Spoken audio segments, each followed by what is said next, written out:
उसने r का value दिया हुआ है r is equal to R not into cube root of a, उसने एक फॉर्मूला दिया है कि किसी भी न्यूक्लियस का रेडियस वो होता है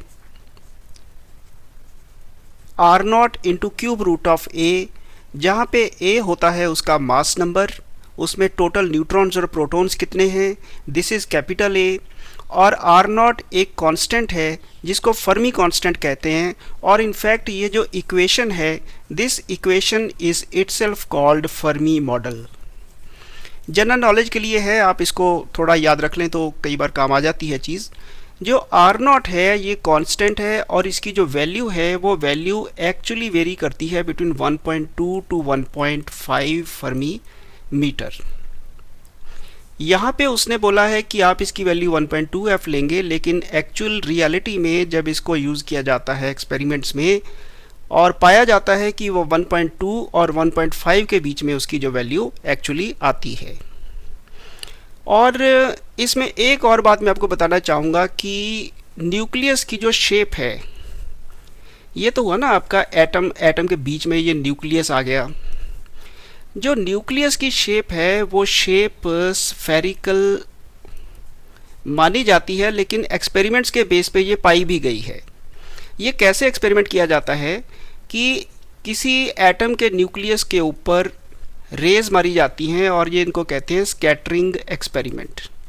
स्कैटरिंग एक्सपेरिमेंट ये बिल्कुल रदरफोर्ड टाइप एक्सपेरिमेंट होते हैं। थोड़ा डिटेल अगर आपने कभी पढ़ा हो तो अगर एक न्यूक्लियस को हम किसी भी डायरेक्शन से हिट करते हैं और सेम ही टाइप का पैटर्न आता है, किसी भी टाइप से आप उस पर रेज मारिए और किसी भी डायरेक्शन से मारिए और किसी भी 3 डायमेंशनल स्पेस में भी मारेंगे, तो अगर पैटर्न और आउटपुट पैटर्न जो उसका फिल्म के ऊपर इमेज आती है आफ्टर रिफ्लेक्शन, वो इमेज अगर बिल्कुल सेम आती है तो उसका मतलब है कि there is a spatial symmetry, यानी कि बिना कुछ सोचे समझे आप कह सकते हो कि जो न्यूक्लियस है that is spherical and symmetrical on all the sides.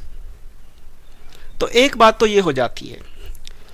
दूसरी बात इसमें मैं ये कहना चाहूँगा कि किसी भी एटम का 99.9% जो मास होता है, 99.9% मास न्यूक्लियस के अंदर होता है और जो बाहर इलेक्ट्रॉन होते हैं वो रेयरली कंट्रीब्यूट करते हैं, they are only 0.1% of the total mass of the atom. ये कुछ चीज़ें हैं जो 12th क्लास में भी आपको वो बताते ही रहेंगे, लेकिन इस वक्त हमें इसलिए बतानी थी कि जब क्वेश्चन में ही आ गया है तो उसके बारे में कुछ इंटरेस्टिंग बातें भी हमें पता चल जाएं। तो अब हम चलते हैं अपने क्वेश्चन की तरफ। बेसिकली इस क्वेश्चन में करना क्या है, आपको इस फॉर्मूले को अप्लाई करके आपको उसका वॉल्यूम निकालना है।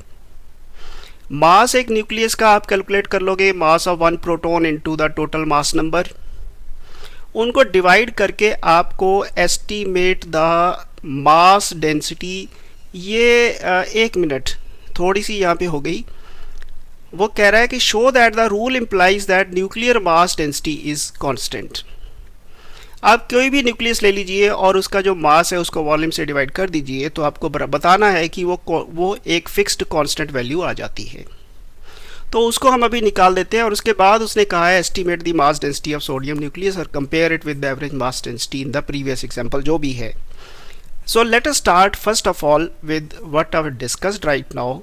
तो इसके ऊपर सबसे पहले मैं ये कहूँगा कि जो डेंसिटी है उसका फॉर्मूला होता है मास of the nucleus divided by volume of the nucleus. मुझे न्यूक्लियस की डेंसिटी निकालनी है, तो न्यूक्लियस का मास और उसका वॉल्यूम न्यूक्लियस का।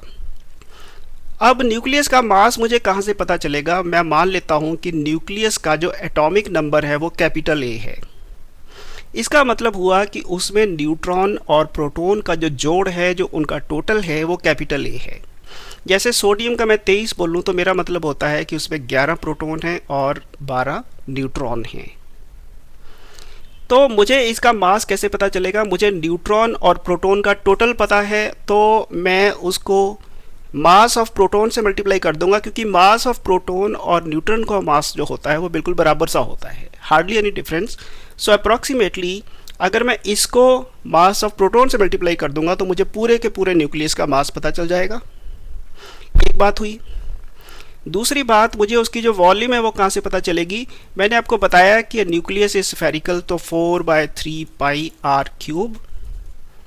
और ये आर कहाँ से आएगा? आर उसने मुझे ये फर्मी मॉडल में दे रखा है, are not into cube root of a.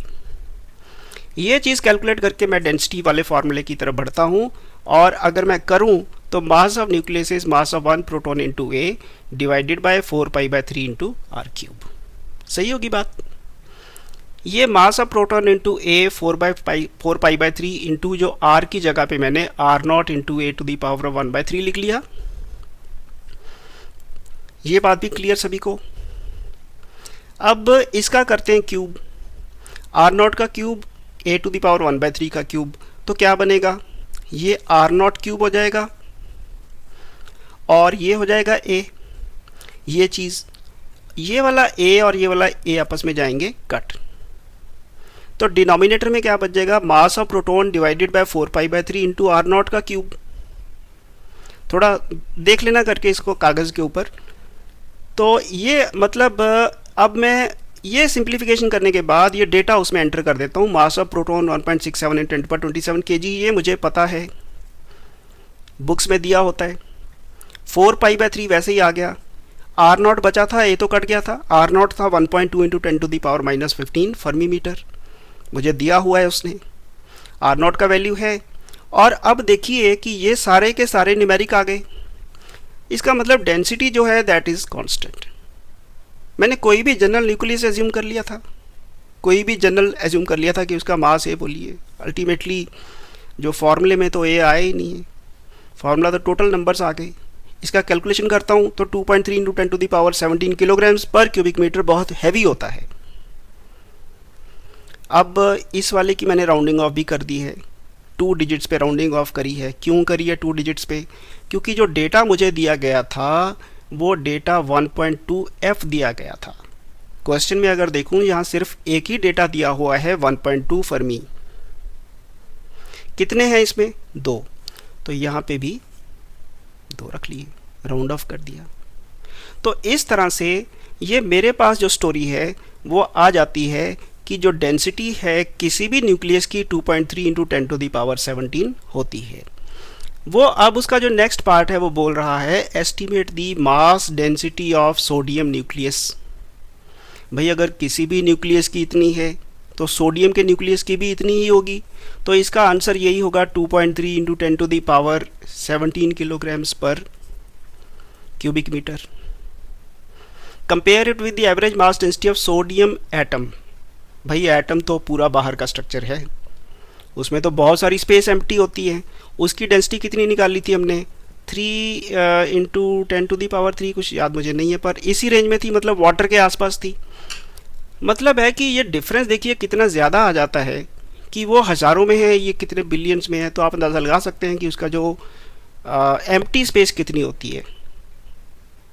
ये वही रदरफोर्ड वाली स्टोरी आ जाती है इसमें। तो ये इस टाइप से आपको क्वेश्चन करना था। इसका डिटेल लिखने का तरीका मैंने डिस्क्रिप्शन में दे रखा है, वहाँ पे मेरे ब्लॉग में चले जाना, वहाँ पे आपको वो लिखा हुआ मिल जाएगा। Thank you.